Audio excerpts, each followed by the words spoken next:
So my objective is to explain why the school needs a mobile teaching and learning environment for specifically grades 7 to 9. So understanding the problem. Specifically in grades 7 to 9, the problem is most traditional classrooms, they do not introduce the use of mobile devices, and maybe many schools are not familiar with the technologies that are used in a classroom, such as using Google Docs, Google Slides, Google Spreadsheets, or like Google Workspace for taking notes, writing down things, or maybe recording a webcam and recording yourself, or reading online books on digital textbooks or on the internet, etc. And there are many like ways that schools still want to keep their traditional method of teaching because it feels that it's good for the students and it has been working on students for many centuries. But the problem is that we don't understand that technology and the ways of life is still evolving, and change is something that we all need to embrace. And there are many people who do not want to embrace the change of introducing technology inside our lives, you know what I mean? And some teachers want to keep the style of teaching representing the traditional rules of the classroom, and they still want to rely on physical textbooks and rely on the physical notepad, pen and paper to take notes when understanding. So I understand that many teachers want to use the traditional uses of teaching without technology, using the blackboard or white chalk on the board when explaining things, or like using like physical scrap paper, etc., because it has been the fundamental roots of education, and is in the physical forms of teaching without technology has always been helping students to learn and grow. However, we must realize there are alternate ways that can also make our students grow and foster and think creatively even more. So some schools don't realize there are alternate ways, such as taking notes digitally, writing on pages digitally, creating a presentation digitally, conducting an online classroom, recording yourself, and using other apps for the same purposes. So the solution is that in American schools, Chromebooks are very popular, specifically the Acer Chromebook Plus Spin 714. It offers a range of affordable and education-focused on devices. According to this image on the right, some major classrooms spanning from K to 12, so grade 7 to 8 fall in that category. So there are a lot of schools, as written in this image, that there are a lot of Chromebooks that are used, and the statistics above that also indicate the popularity of Chromebooks and how they have helped. Acer Chromebooks are also known for their long durability and ease of use in the classroom settings.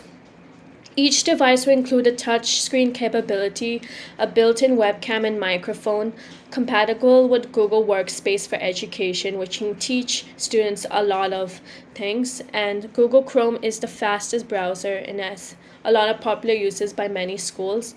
Google Workspace can teach how to, again, communicate online, how to collaborate online, and showcase your understanding creatively online through the uses of different apps for different functions.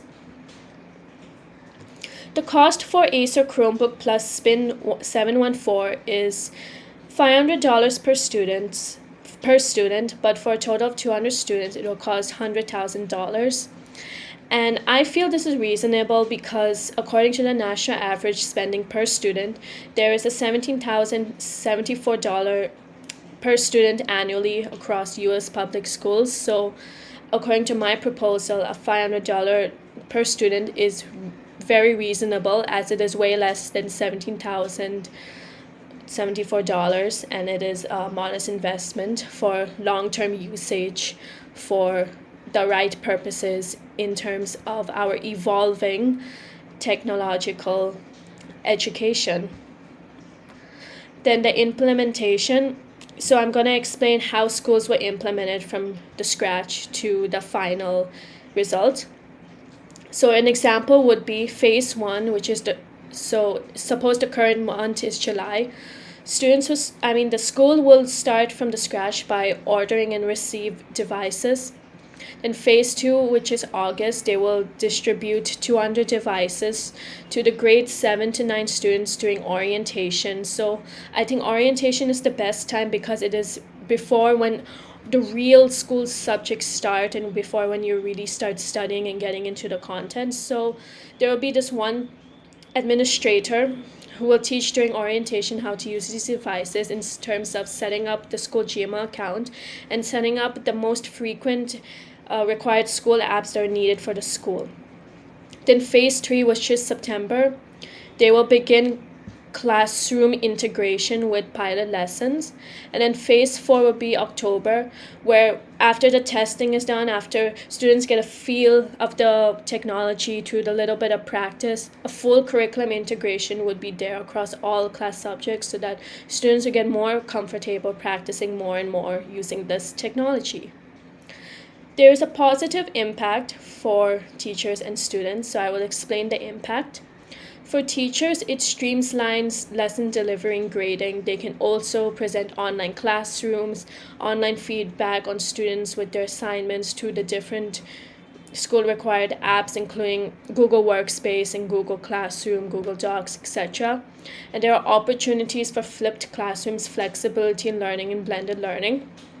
For students, they get access to the latest information when they research online and digital textbooks with updated information.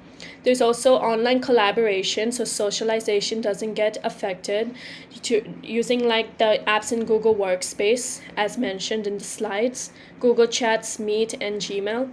Then there's increased independence on using the device.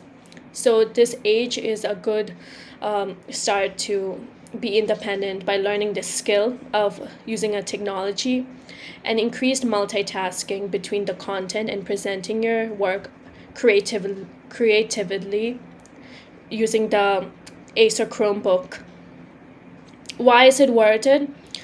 Grade 7 to 8 is an age group between the ages of 12 and 14 years of age.